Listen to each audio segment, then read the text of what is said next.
Shalom Bapak dan Ibu Saudara sekalian. Dalam minggu-minggu ini ya kita banyak diingatkan tentang Yesus dan hukum Taurat. Dari tanggal 3 Oktober ya kita sudah dijelaskan bahwa Tuhan Yesus dia datang ke dunia. Dia berkata demikian, "Jangan kamu menyangka bahwa aku datang untuk meniadakan hukum Taurat atau kitab para nabi. Aku datang bukan untuk meniadakannya, melainkan untuk menggenapinya." Maksudnya apa Bapak dan Ibu Saudara?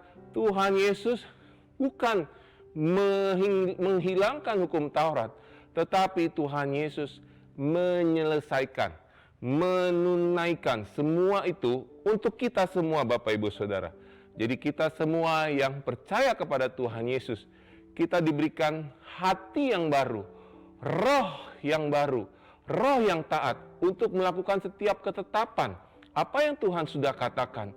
Dan kita tidak lagi sendiri melakukannya, tetapi karena Tuhan sudah melakukannya untuk kita semua. Untuk itu Bapak dan Ibu Saudara, di dalam lanjutan seri ini, minggu yang lalu kita sudah mendengar bagaimana kita menang atas kemarahan. Saudara tahu bahwa ketika kita marah, apa akibatnya saudara? Bisa terjadi pembunuhan loh Bapak Ibu Saudara. Kita tahu waktu Kain dan Habel, dia marah terhadap adiknya dan dia merasa iri dan terjadilah peristiwa pembunuhan. Jadi marah, hati-hati Bapak Ibu Saudara. Tuhan Yesus mau kita semua hari ini sebagai orang percaya, kita belajar kembali lihat dari hati, bukan cuma apa yang terlihat secara fisik jasmani yang kita lakukan. Dan di minggu ini Bapak dan Ibu Saudara, saya ingin melanjutkan kita mendengarkan firman Tuhan dari kitab Matius 5 ayat 27 sampai 30. Demikian firman Tuhan berkata, "Kamu telah mendengar firman, jangan berzina, tetapi aku berkata kepadamu, setiap orang yang memandang perempuan serta menginginkannya sudah berzina dengan dia di dalam hatinya. Maka jika matamu yang kanan menyesatkan engkau, cungkilah dan buanglah itu, karena lebih baik bagimu jika satu dari anggota tubuhmu binasa daripada tubuhmu yang utuh dicampakkan ke dalam neraka. Dan jika tanganmu yang kanan menyesatkan engkau, penggalah dan buanglah itu, karena lebih baik bagimu jika satu dari anggota tubuhmu binasa daripada tubuhmu dengan utuh masuk neraka." Saudara, firman Tuhan, hukum Taurat, hukum Musa berkata demikian, jangan berzina. Perzinahan yang dimaksud lebih kepada perbuatan fisik yang dilakukan oleh seorang laki-laki dengan seorang perempuan. Perzinahan dibagi di dalam dua bagian. Buat mereka yang sudah menikah, mungkin ada seorang laki-laki bersetubuh dengan seorang wanita yang sudah menikah. Itu dikatakan perzinahan. Dan akibatnya adalah hukuman mati.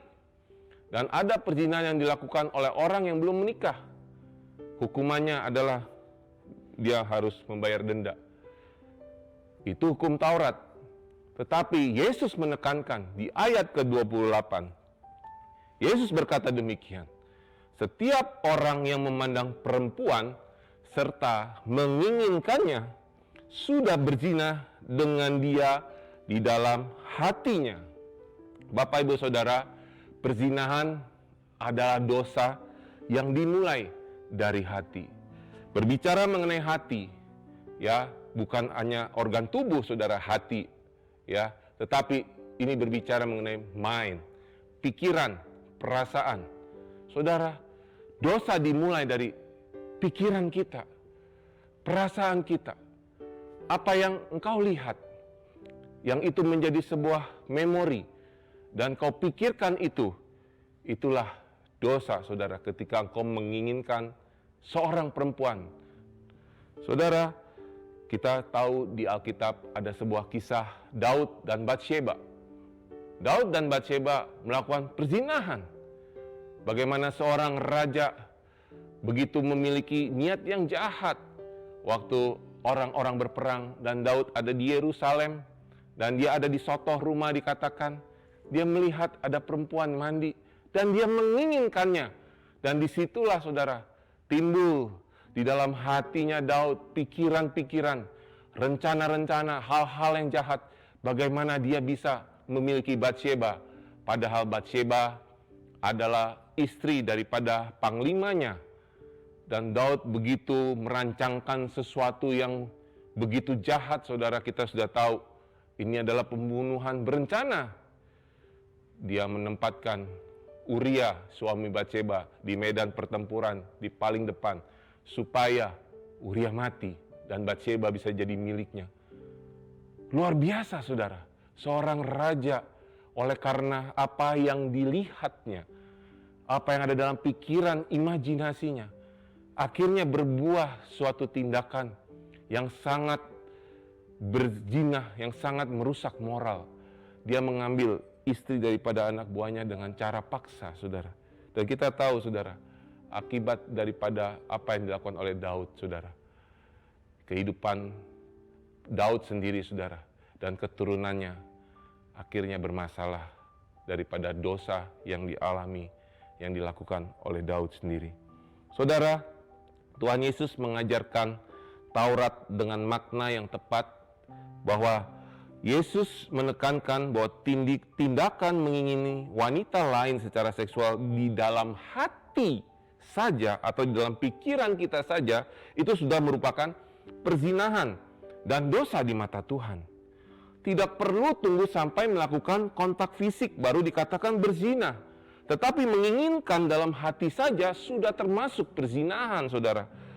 Saudara, hari ini apakah di dalam hatimu, saudara, di dalam pikiranmu ada imajinasi tentang seseorang wanita yang membuat hatimu menginginkannya, dan akibatnya mungkin kita sudah berzina di dalam hati kita. Amsal 4 ayat 23 berkata, jagalah hatimu dengan segala kewaspadaan, karena dari situlah terpancar kehidupan.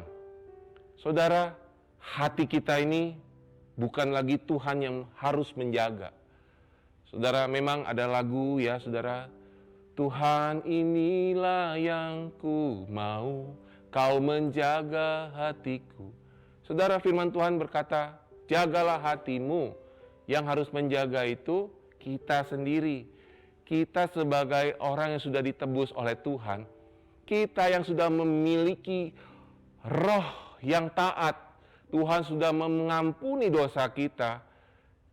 Saya percaya ada bagian di mana kita juga harus melakukan. Kita menjaga hati kita dari segala dosa perzinahan, saudara. Dari segala keinginan-keinginan yang mulai timbul dari apa yang kita lihat. Saudara, dosa perzinahan adalah dosa yang sangat serius dampaknya. Untuk itu Tuhan Yesus mengatakan, jika mata kananmu menyesatkan engkau, maka cungkilah dan buang saja. Saudara, mata adalah jendela informasi. Apa yang kita lihat, Bapak dan Ibu saudara, itu akan masuk di dalam memori. Saudara, sebagai seorang pria, saya mau mengakui saya punya kelemahan di mata. Mata seorang pria, khususnya saya lah. Ketika saya melihat seorang wanita di dalam gambar, mungkin di dalam foto yang mungkin berpakaian sangat minim, ya saya sering bilang, waduh ini perempuan yang miskin. Bukan miskin gak punya harta, tapi miskin mengikuti mode, sehingga mode bajunya itu sangat-sangatlah terbuka. Seorang pria jangan kau goda. Kalau engkau hari ini, para wanita, engkau mendengarkan, maukah engkau menjaga lelaki di sekelilingmu, bahwa mereka punya kelemahan di mata. Ya, waktu kita melihat perempuan-perempuan tanda kutip miskin ini, hati-hati loh. Saya pernah, saudara, sangat tergoda. Ya, suatu ketika waktu saya setelah berapa bulan menikah, saya sempat tinggal ya di daerah Tanjung Priuk. Saya mengontrak satu rumah dan saya sama istri saya pergi ke kantor, ya kantor kami di Speed Plaza, saudara. Dan saya pergi masih naik motor waktu itu. Saya boncengan sama istri saya. Dan setiap kali saya melewati sebuah jalan di mana sebelah kiri saya itu, kiri jalan itu ada penjual majalah, penjual koran. Nah di situ saudara ada tayangan-tayangan, ada koran-koran dan majalah-majalah yang terpampang biasanya apa? Yang ditampilkan yang vulgar-vulgar. Ya saya nggak usah sebut mereknya apa saudara. Tapi waktu saya melewati itu, saudara tepat jalan itu. Bayangkan saudara, saya sedang naik motor. Dan mata saya saudara, bisa melihat loh saudara, tiba-tiba ke kiri saya melihat itu saudara. Dan itu saya terus lakukan secara kontinu. Hari ini, besok, lusa. Dan benar-benar ini membuat suatu imajinasi di dalam pikiran saya saudara. Tapi saya bersyukur saudara. Ya, saya memiliki seorang istri yang menjadi penolong buat hidup saya. Dia menjadi pendukung saya. Bukan mendukung untuk melihat lagi terus-menerus saudara. Tetapi istri saya mengencourage saya bahwa kamu bisa menang. Saya akan bersama-sama engkau, saya akan menjaga engkau. Sama-sama. Nah, esok harinya saudara, ketika saya berani untuk mengaku dosa, ketika saya berani terbuka di hadapan istri saya ada banyak melihat seperti itu. Besok hari saya lewat saudara, dan waktu sudah mulai mendekat tempat penjual majalah tersebut, langsung istri saya bilang, luruskan matamu. Akhirnya saya selamatlah hari itu, saya nggak menoleh ke kiri. Dan saudara, saya bersyukur ada orang yang mendukung saya, menolong saya karena saya terbuka, saya ditolong saudara. Dan saudara, setelah saya tinggal di Tanjung Priuk, saya tinggal pindah ke sebuah apartemen saudara. Apartemen ini di lantai 11, lalu lihat ke bawah, view-nya langsung saudara, kolam berenang. Aduh saudara, bayangkan saudara, apa hubungannya saudara, saya David ya dengan Daud yang jatuh ketika lihat perempuan mandi. Dan ini saya melihat ada perempuan ya sedang berenang. Tapi saya bersyukur saudara, waktu saya berani mengaku kelemahan saya di hadapan istri saya, waktu saya melihat ada orang-orang berenang di bawah, mungkin itu perempuan juga pakai baju berenang ya, tentunya orang berenang ya pakai baju berenang ya Bapak Ibu Saudara. Dan saya bisa melihat itu hanyalah seperti ikan-ikan yang sedang berenang. Karena memang namanya juga kolam berenang, ya harus pakai baju berenang.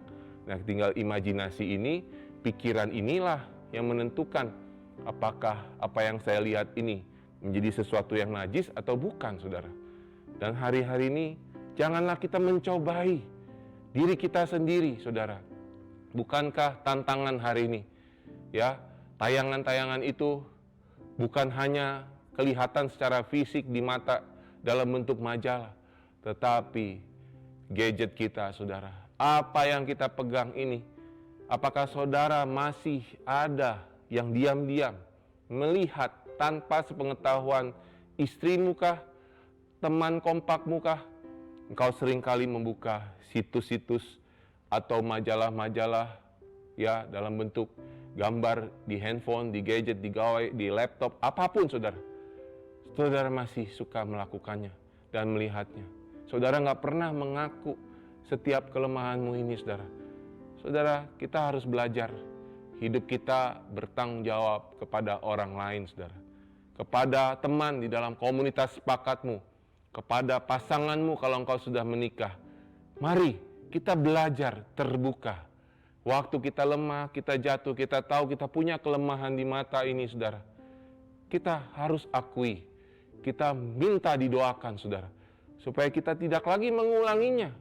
Saudara, kita juga diperingatkan bahwa banyak orang bertobat melalui tayangan di medsos hari-hari ini. Tetapi banyak juga orang yang terjatuh, terjerat, karena apa yang dilihat itu hanyalah sesuatu yang semu, yang sia-sia. Bapak Ibu Saudara, mari kita mau gunakan gadget kita, medsos kita, apa yang kita lihat hari ini. Maukah kita benar-benar memakai sarana ini untuk jadi berkat bagi banyak orang, bukan hanya sekedar hiburan ya, bukan hanya sekedar melihat karena untuk menyenangkan hati, karena akibat iseng-iseng saudara. Hati-hati, kita bisa jatuh. Bukankah waktu Yesus di dalam pencobaannya oleh iblis, dia dicobai oleh iblis dan dia menang. Tetapi iblis dikatakan, dia menunggu waktu yang baik. Dia menunggu setiap anak-anak Tuhan untuk jatuh melalui hal-hal yang mungkin lewat gawaimu, lewat apa yang kau lihat secara diam-diam.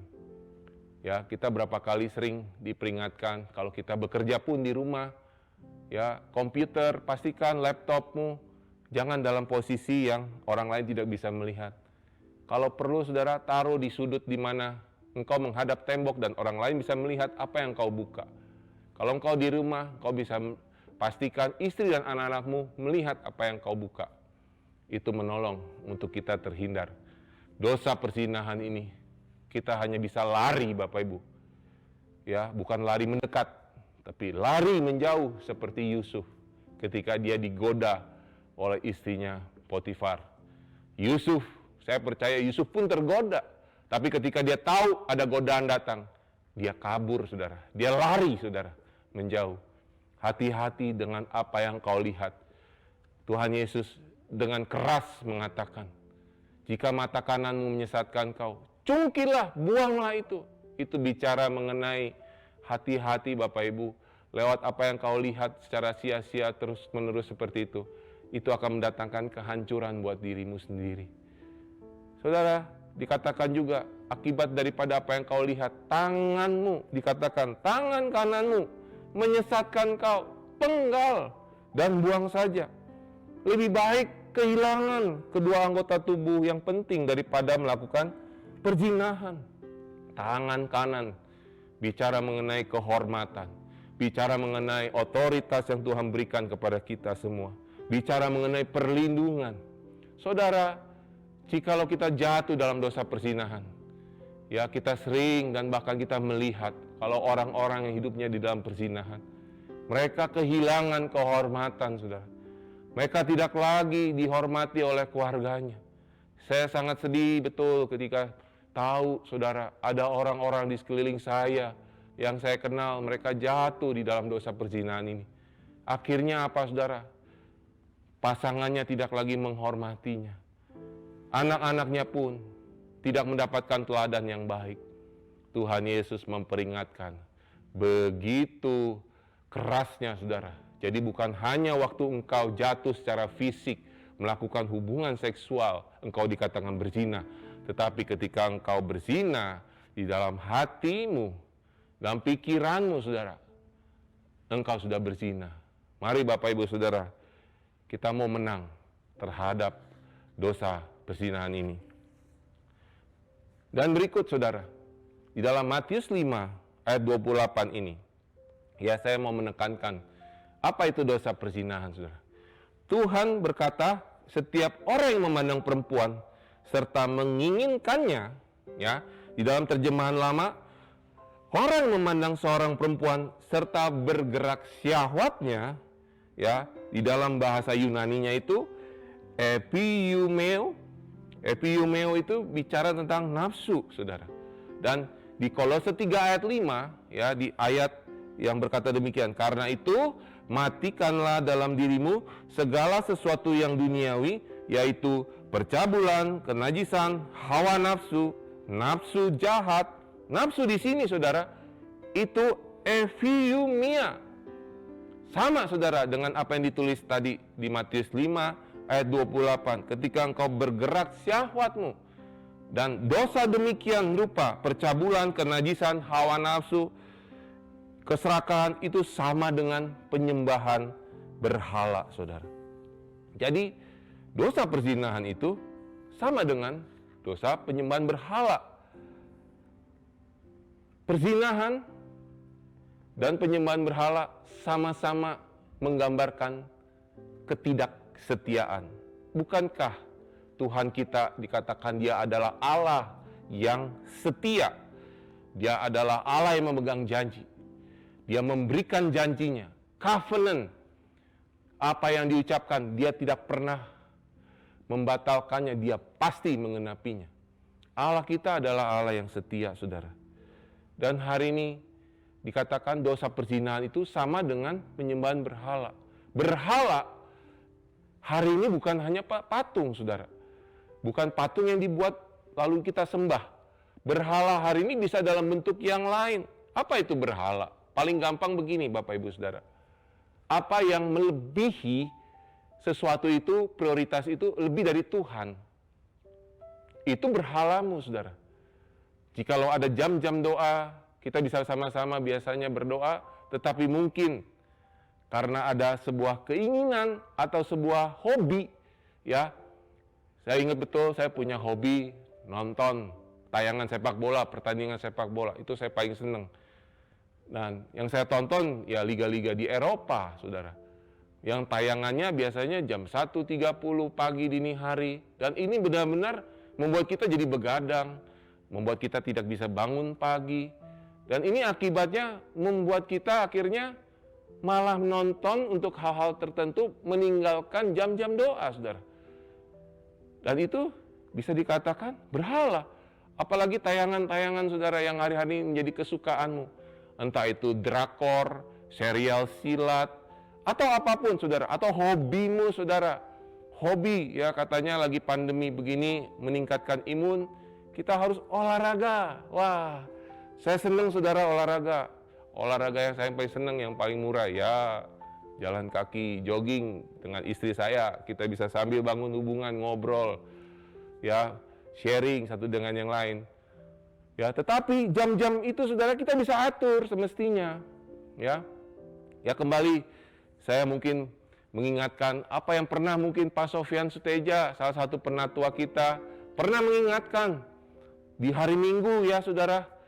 Beliau pernah menyampaikan begini, saudara, mengapa penting untuk kita ikutan ibadah raya di saat jam yang sudah ditentukan? Kita bersama-sama, ya mungkin nggak bisa kumpul secara fisik di dalam sebuah gedung kembali, tapi ada di dalam rumah lewat online. Saudara, penting. Kalau memang kita ibadah kita mulai jam 9 pagi, mari Bapak Ibu Saudara, jam 9 itu kita tidak melakukan aktivitas yang lain. Kita benar-benar datang bersama keluarga kita, orang-orang di rumah, kita menyembah Tuhan secara korporat, saudara. Mungkin kita dipisahkan oleh jarak, oleh ruangan, tetapi waktu kita menyembah secara korporat, di situ, saudara, Tuhan disenangkan. Bukankah kita sering mendengar bahwa Bapa senang waktu anak-anaknya berkumpul, bersembahyang, menyembah Dia, saudara. Dan itulah berkat yang akan Tuhan limpahkan secara korporat kepada mereka yang mau sungguh-sungguh komitmen, menyiapkan waktu, sepakat di jam yang sudah kita tentukan, saudara. Itu samalah, saudara, kalau di dalam keluarga, misalkan saya sudah berjanji, kita punya komitmen bersama di keluarga. Pokoknya setiap malam kita dinner sama-sama, ya. Kalau siang kan rada susah, siang anak-anak sekolah online. Tapi kalau malam, biasa sekitar jam 6, 6.30 sore, kita pasti makan bersama-sama di meja. Ya, kita bisa sharing, ngobrol. Bisa aja, saudara, anak saya mungkin bilang, Papa, saya nanti pokoknya makan malam saya atur sendiri. Nanti jam 8, saya punya tugas. Dan saya lagi main game nih sama teman-teman saya. Saya nanti, pokoknya nanti, kira-kira perasaan saya sebagai orang tua, apa yang saya alami? Ya tentunya saya akan merasa, wah, anak saya tidak mendapatkan bagian yang terbaik waktu saya kumpul. Saya ingin sebenarnya berbagi berkat, saudara. Saya ingin berbagi pengalaman, sharing bersama-sama di dalam obrolan waktu makan bersama-sama. Saudara, mari, saya mau mengajak hari-hari ini, jangan kita jadikan hobi kita, kesukaan kita hari ini menjadi berhala yang baru di dalam hidup kita. Mungkin bukan lagi patung yang kita sembah, tetapi keinginan-keinginan, kesenangan-kesenangan, hobi-hobi kita ini yang membuat kita menjadi menduakan Tuhan. Kita tidak setia. Apa yang terjadi, Bapak Ibu Saudara? Saya percaya, saudara, ya, kalau kita punya sesuatu yang lebih dari Tuhan, tentunya perlahan-lahan hidup kita akan mulai mengalami kemunduran secara rohani. Karena kenapa? Bukan Tuhan yang jadi nomor satu dalam hidup kita. kita bisa pelan-pelan meninggalkan Tuhan. Kita pelan-pelan mulai kehilangan persekutuan, saudara. Dan kami banyak mendengar ketika sejak pandemi, di mana satu sisi kita melihat secara online, orang banyak berkumpul di dalam Zoom meeting. Kita berdoa setiap pagi, ada ratusan bahkan ribuan orang bersama-sama dari berbagai kota, ikut berdoa bersama-sama di dalam Mesbah Koramdeo. Tetapi ada orang-orang tertentu yang nggak memiliki jam doa. Mereka malah bangun kesiangan, mereka fokus kepada yang lain. Dan kami banyak mendengar, oh hari-hari ini saya kering rohani, saya nggak bisa seperti dulu lagi. Saya kayaknya ketemu dengan teman-teman di Komsel, tiap minggu sih sebenarnya ketemu lewat Zoom. Tetapi kok nggak dalam ya? Kok saya merasa ada sesuatu tembok, saya nggak bisa terbuka. Saudara, hati-hati dengan jebakan-jebakan ini, saudara. Ya, untuk itu Bapak dan Ibu Saudara, mari. Bukankah nanti pemerintah dan juga dari beberapa bulan terakhir ini, minggu terakhir, sudah memberikan izin untuk kita melakukan ibadah secara korporat, saudara, untuk berkumpul ya, tentunya dengan durasi dan protokol kesehatan yang sudah ditentukan. Saya mau ingatkan dan sekaligus saya mau mengumumkan, saudara, tanggal 7 November 2021 ya, di KTC dan di JGC, saudara, kita sama-sama kita akan kembali mulai ibadah secara onsite. Jadi Bapak dan Ibu Saudara ya, yang tentunya sudah divaksin ya 2 kali secara penuh, saudara sudah bisa daftar nanti supaya kita bisa atur ya, supaya kapasitas juga sesuai dengan protokol yang ada. Dan sisanya mungkin saudara tetap bisa melakukan secara online di rumah, tetapi tentunya tidak menduakan, tidak menganggap enteng jam-jam yang sudah disepakati. Jam 9 kita di rumah tetap online, saudara. Ya saudara, mari kita mau sama-sama menang, saudara, terhadap dosa perzinahan ini. Dosa perzinahan yang dikatakan sama dengan penyembahan berhala. Kita mungkin berzina bukan secara fisik lagi, tapi berzina dalam hati karena ada yang lain di dalam hatimu. Ada kesukaan-kesukaan yang lain. Bagaimana saudara kita menang atas dosa perzinahan, penyembahan berhala ini? Yang pertama, saudara, mari kita sama-sama sadari bahwa kita ini adalah manusia rohani. Ya, kita ini hidup di dunia ini hanya sementara, Bapak Ibu. Kita semua mengalami lahir baru. Kita hidupnya bukan lagi oleh daging, tapi hidup oleh roh. Di Galatia 5 ayat 16-19 dikatakan demikian. Maksudku ialah hiduplah oleh roh, maka kamu tidak akan menuruti keinginan daging. Sebab keinginan daging berlawanan dengan keinginan roh, dan keinginan roh berlawanan dengan keinginan daging. Karena keduanya bertentangan, sehingga kamu setiap kali tidak melakukan apa yang kamu kehendaki. Akan tetapi, jikalau kamu memberi dirimu dipimpin oleh roh, maka kamu tidak lagi hidup di bawah hukum Taurat. Saudara, mari kita mau hari ini hidup oleh roh. Kita mempersembahkan seluruh hidup kita ke hadapan Tuhan, di hadapan Tuhan. Kita serahkan pikiran kita serahkan seluruh anggota tubuh kita, dikuasai oleh Tuhan dan dipakai oleh Tuhan untuk kita boleh hidup dalam kemenangan demi kemenangan. Hidup oleh roh, kita berdoa, mengambil jam-jam doa, saudara. Dan juga kita jangan pernah lupa, saudara, firman Tuhan. Firman Tuhan itu adalah air yang jernih, saudara. Dia akan membersihkan seluruh kehidupan kita yang kotor. Mungkin ada sisa-sisa yang mungkin saudara masih ada, ya, yang kehidupanmu yang lama. Tuhan akan bersihkan. Tuhan akan buat kamu makin hari akan serupa Kristus, saudara. Jikalau kita hidup oleh roh, dipimpin oleh roh, hidup oleh firman Tuhan, hidup di dalam keintiman dengan Tuhan, hidup mengalami hubungan yang terus-menerus koramdeo dengan Tuhan. Itulah intensional, saudara. Kita tiap hari konsisten, terus-menerus datang kepada Tuhan, setiap pribadi, saudara. Yang kedua, kita harus memiliki hidup yang otentik.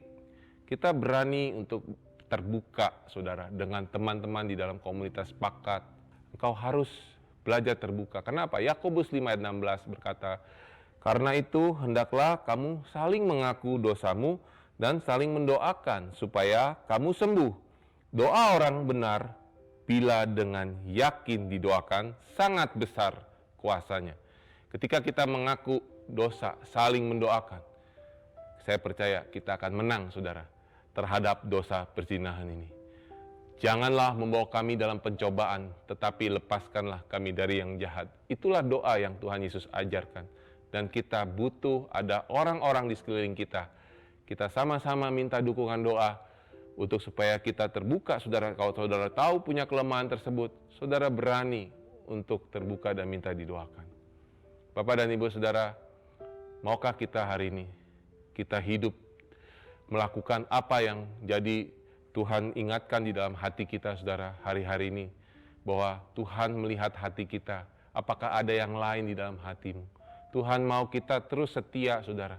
Di dalam kondisi yang sulit hari-hari ini, Tuhan mau kita jangan jadi orang yang mengundurkan diri. Ibrani 10 ayat 36 berkata demikian, kamu memerlukan ketekunan supaya kamu melakukan kehendak Allah, supaya kamu memperoleh apa yang dijanjikan itu.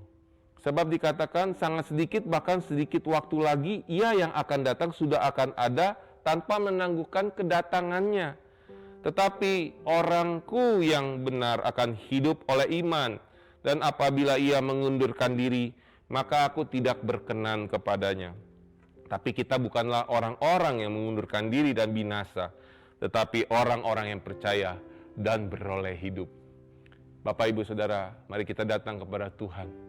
Kita mau nyatakan komitmen kita kepada Tuhan.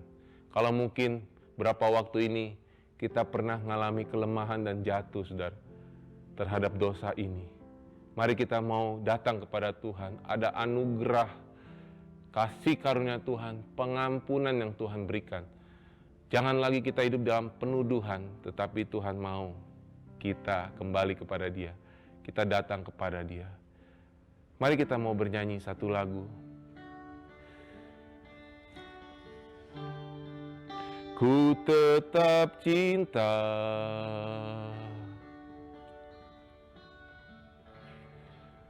ku tetap cinta, walau badai datang menerpa, ku tetap cinta. Ku tetap setia, ku tetap setia, walau taufan datang menerpa, ku tetap setia.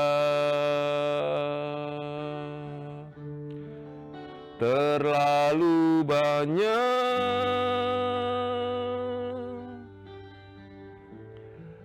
yang Tuhan telah beri,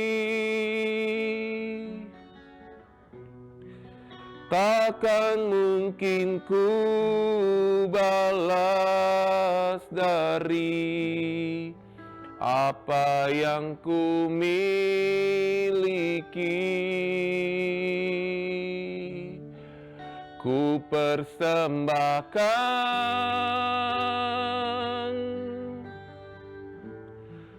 seluruh hidupku,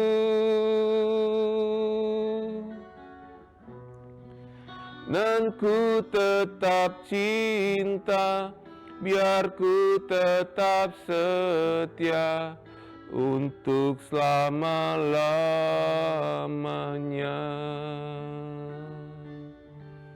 Mari kita taruh tangan di dada, di hati kita.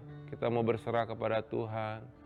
Bapa, terima kasih untuk firman-Mu yang mengingatkan kembali kepada kami. Untuk kami boleh bertindak hati-hati hari ini. Bahwa perzinahan itu bukan hanya dimulai waktu kami melakukan secara fisik, tetapi dari hati kami. Dan juga ada berhala-berhala yang lain di dalam hati kami. Sehingga membuat kami mungkin hari-hari ini, kami jadi goyah, sudah. Tetapi hari ini kami mau datang kepada Tuhan. Kami mau menyatakan rasa cinta kami kepadamu. Kami mau berkata, Tuhan, Aku mau tetap setia Tuhan, di dalam kondisi apapun. Aku bersyukur Engkau sudah mati di kayu salib mengampuni setiap dosa. Dan hari ini Tuhan, kalau ada di antara kami yang sempat mungkin terjatuh, mari Bapak dan Ibu Saudara Engkau bangkit. Kau cari, ada pribadi-pribadi mungkin yang Kau percaya bisa terbuka. Kau minta mereka untuk didoakan. Engkau mengaku segala kelemahanmu dan Kau bertobat, saudara. Saya percaya, saudara, ada anugerah yang Tuhan berikan buat setiap kita hari ini yang mendengar firman Tuhan dan mau melakukannya. Jikalau kita juga pernah mungkin menduakan Tuhan, ada berhala yang lain, saudara, di dalam hati kita. Sehingga kita mungkin melupakan ada jam-jam doa, ada jam-jam di mana kita semestinya bisa beribadah raya bersama-sama, tetapi kita seringkali menganggap hal itu menjadi prioritas yang kesekian. Mari Bapak dan Ibu Saudara, kita mau datang kepada Tuhan. Kita bersyukur kalau hari ini Tuhan ingatkan. Kami mau terima berkat-Mu Tuhan. Apa yang Tuhan sudah katakan kami percaya. Waktu kami juga memprioritaskan hidup kami untuk Tuhan, Tuhan akan memberkati. Apa yang menjadi pergumulan kami, Tuhan sudah memberikan jalan keluar. Sebab pencobaan-pencobaan yang kamu alami adalah pencobaan-pencobaan biasa. Dan Dia sudah memberikan jalan keluar buat setiap kita semua. Terima kasih Tuhan buat firman-Mu hari ini. Mari Bapak dan Ibu Saudara, kita mau mengangkat tangan kita. Kita mau terima berkat Tuhan. Tuhan memberkati engkau dan melindungi engkau. Tuhan menyinari engkau dengan wajah-Nya dan memberikan engkau kasih karunia. Tuhan menghadapkan wajah-Nya kepadamu dan memberikan engkau damai sejahtera. Diberkatilah Bapak dan Ibu Saudara umat Tuhan yang mendengarkan firman Tuhan dan mengikuti ibadah raya hari ini.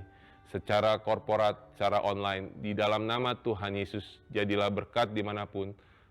Amin. Amin. Amin.